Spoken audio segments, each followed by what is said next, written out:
Il y a longtemps, fort longtemps, le soir du 24 décembre, une série de rites, de coutumes et de cérémonies religieuses ou familiales liées à la bûche de Noël se déroulaient dans la plupart des pays européens. Ces traditions ancestrales avaient toutes le même objectif, la bûche était le parfait porte-bonheur de la famille et de la maison. Aujourd'hui, ces croyances difficiles à comprendre ont disparu et cette bûche en bois a laissé la place à la bûche de Noël, ce succulent gâteau roulé, glacé de crème ou de mousse, au café ou au chocolat et décoré à souhait.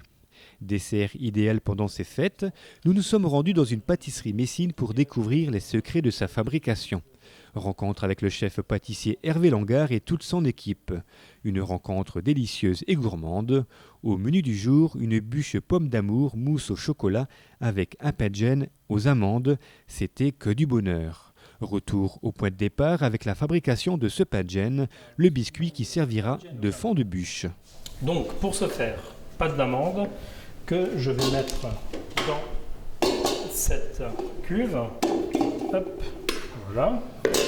Ensuite, nous allons la détendre avec des œufs que nous avons ici.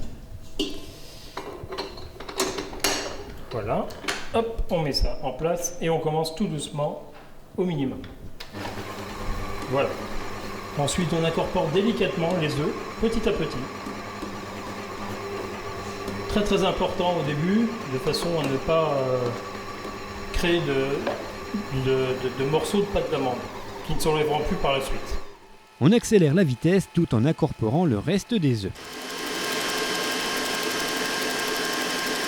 Une fois ce mélange monté au ruban, comme cela, incorporez-le dans du chocolat et du beurre fondu, tout cela petit à petit pour obtenir une pâte bien homogène. Voilà. Donc là nous avons une première étape du mélange. Bien mélanger, c'est important.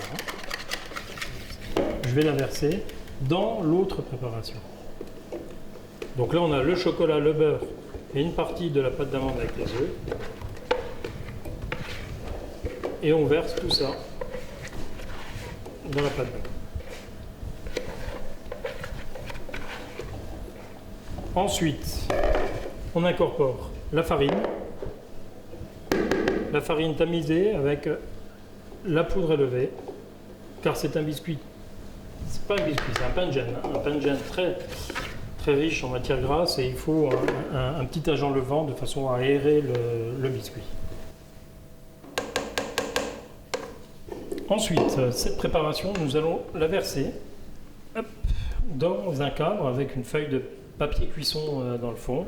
Donc, toute la préparation du biscuit donne un cadre entier.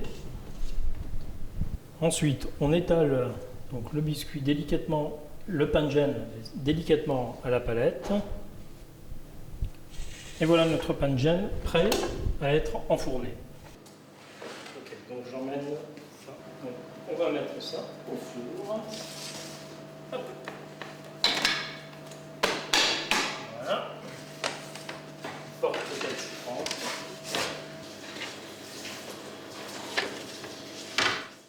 Ce pain de gêne restera dans le four pendant 20 minutes. C'est juste le temps pour nous de nous intéresser déjà à la décoration. Mais oui, une bûche de Noël sans décoration, ce n'est pas vraiment une bûche de Noël. Alors, en attendant la cuisson et la suite des opérations, voici Nicolas en pleine action. Son objectif, la fabrication de champignons et de Père Noël en pâte d'amande. Et oui, c'est bien meilleur que le plastique. Alors, c'est parti, et pas la peine de copier, ça va aller trop vite.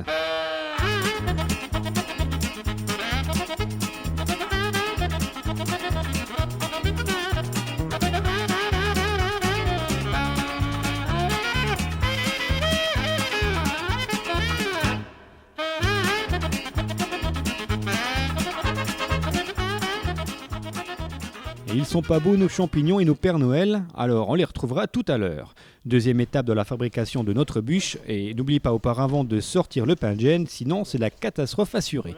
Donc place maintenant au crémeux, qui viendra par la suite recouvrir les pommes. Pour ce faire, il nous faut du lait avec de la crème, des jaunes avec du sucre, de la cannelle, des perles craquantes, de la gélatine, du chocolat blanc et un zeste d'orange.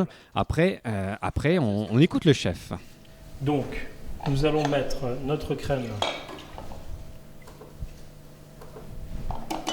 hop, à chauffer. Nous allons mettre notre zeste d'orange dedans. Voilà. Nous allons ajouter également la cannelle en poudre. Voilà. Alors c'est intéressant de mettre toutes ces préparations, toutes ces épices, si on peut dire comme ça, dans le lait et dans la crème, de façon à ce que toutes les saveurs puissent se dégager lors de la chauffe et lors de la cuisson de cette crème anglaise. En fait, on dit un crémeux cannelle orange, mais à la base, ça reste une crème anglaise. Lorsque cette crème commence à bouillir, versez un petit peu de cette préparation dans les jaunes et le sucre, mélangez, remettez le tout dans la casserole et faites chauffer jusqu'à 85 degrés. Alors par rapport aux différentes préparations, à la quantité qu'on a, on repère vite quand est-ce que c'est 85 degrés. Donc là, en fait, on y est. C'est vraiment quand ça commence à épaissir. Voilà. Donc ensuite, je prends donc cette crème anglaise que je mets chaude dans ma gélatine de façon à la diluer. Voilà. Et ensuite, je reverse l'ensemble. C'est toujours très très important de bien émulsionner tous les différents mélanges et les ingrédients de façon à toujours avoir quelque chose de très très régulier et très émulsionné, quoi, en fait. Très lisse, très propre. Voilà. Ensuite, cette préparation qui est chaude, on va la verser sur le chocolat de façon à faire fondre le chocolat. Voilà.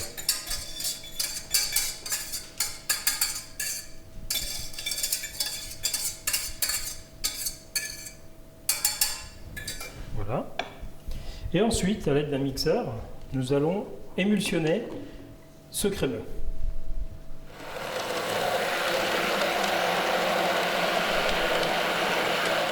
Le mélange terminé, placez ce crémeux au réfrigérateur pendant une nuit. Pour une nuit. Une nuit plus tard, on retrouve Hervé en pleine forme avec notre fameux pain de gêne. Il faut bien sûr le démouler, enlever la feuille de cuisson, pas trop digeste, et préparer notre fond de bûche. Pour cela, une règle et un couteau feront largement l'affaire. Il va falloir une bande de biscuits de 8 cm. Voilà.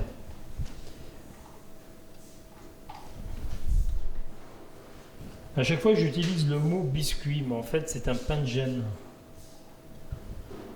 Donc la différence est importante parce qu'on a quelque chose à base de pâte d'amande et beaucoup plus consistant qu'un biscuit. Sur 50 cm. Donc la bûche que nous allons monter, elle va être réalisée en 50 cm.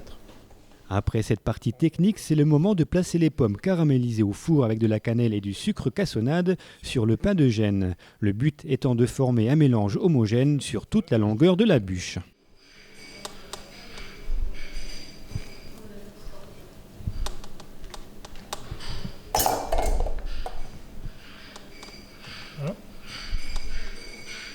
Donc nous voici avec notre crémeux qui est à présent bien froid.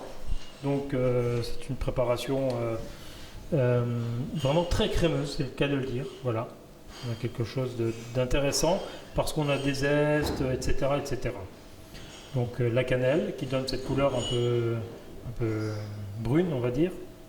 Donc par rapport à ce crémeux, nous allons ajouter les fameuses petites perles craquantes qui sont des céréales, ni plus ni moins dragéifiées, enrobées de chocolat. Et le fait d'avoir du chocolat autour de ces petites céréales vont rester craquantes, d'où le nom petites perles craquantes. Et c'est ce qui va être intéressant au niveau gustatif. Ça va être de retrouver ces petites touches assez rigolotes qui vont craquer sous la dent. C'est très très rigolo. Donc voilà, on les insère dans notre crémeux, évidemment à froid, parce que si on les mettait à chaud, le chocolat fondrait. Là par contre, on mélange très très peu, de façon à ne pas déstructurer cette crème. Très très important, très peu mélangé, voilà. Ensuite, à l'aide d'une poche, recouvrir les pommes de ce crémeux. Alors, on le met à la poche, un peu déstructuré sur la bûche de façon à pouvoir avoir à la coupe quelque chose d'intéressant parce que des petites arabesques à l'intérieur, etc., etc. Donc c'est assez intéressant. Donc ça, nous allons le laisser prendre au froid quelques heures. Voilà. Notre crémeux avec nos pommes et notre pain de gêne à présent est prêt. Donc nous mettons notre crémeux avec nos pommes au froid, comme je l'ai dit. Hop. Et voilà. Prochaine étape, la mousse au chocolat. Donc mousse au chocolat, qui dit mousse au chocolat, chocolat évidemment. Donc là nous avons un chocolat pure origine, vénézuélien, à 72% de cacao. Donc un chocolat très très très puissant et qui dénote un peu de réglisse, de choses comme ça. Donc très intéressant avec la cannelle, avec les pommes et très très intéressant. Donc nous allons partir sur, comme tout à l'heure, à base d'anglaise, avec notre crème, nos jaunes avec notre sucre, que nous allons mettre à chauffer. Hop, c'est parti. Donc notre lait va pas tarder à bouillir, notre crème plutôt, va pas tarder à bouillir. Voilà. C'est le cas, petit frémissement. Je dilue mes jaunes avec mon sucre. Voilà. Et on verse cette préparation. Voilà. Donc je rappelle, la cuisson, 85 degrés, important, très très important, pas plus. Sans ça, les jaunes coaguleraient et on aurait une anglaise, une crème anglaise qui serait tranchée. Rajoutez à cette anglaise un petit peu de gélatine, histoire qu'elle ne se casse pas trop la figure le soir de Noël, et versez ce mélange dans le chocolat. Voilà. Et nous allons pouvoir commencer l'émulsion du chocolat et de l'anglaise.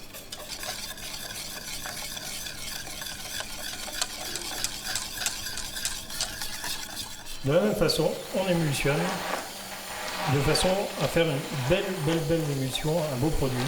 Voilà. Incorporez ensuite cette crème anglaise à base de chocolat dans la crème fouettée qui n'est ni plus ni moins de la chantilly sans sucre. Délicatement, nous incorporons notre anglaise avec notre chocolat fondu et notre crème fouettée. Donc là, nous avons une très belle mousse au chocolat, bien brillante. Quelque chose de très brillant, très appétissant comme ça, vous voyez. Quelque chose vraiment de bien lisse, très important. Donc voilà, notre mousse au chocolat à présent est prête.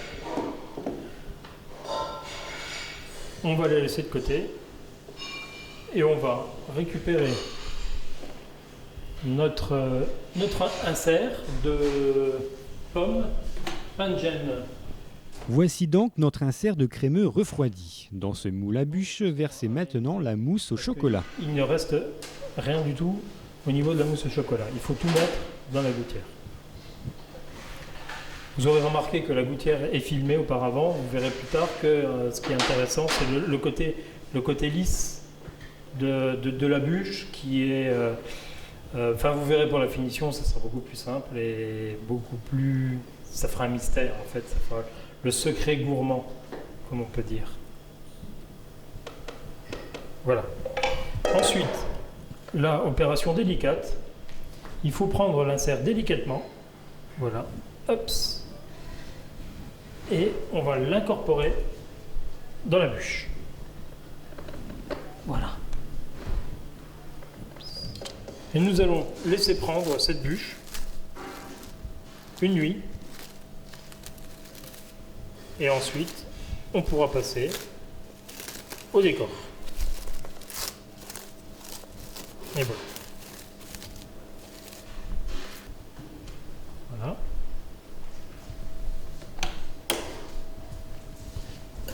Donc, au frigo, jusqu'à demain. Après une deuxième nuit passée en compagnie de toute l'équipe, il est temps pour nous de voir le résultat final. La bûche est démoulée, mais elle n'est pas tout à fait terminée. C'est l'étape de la finition. On commence avec la pulvérisation au pistolet d'une préparation à base de beurre de cacao et de chocolat. Et on pistonne notre bûche.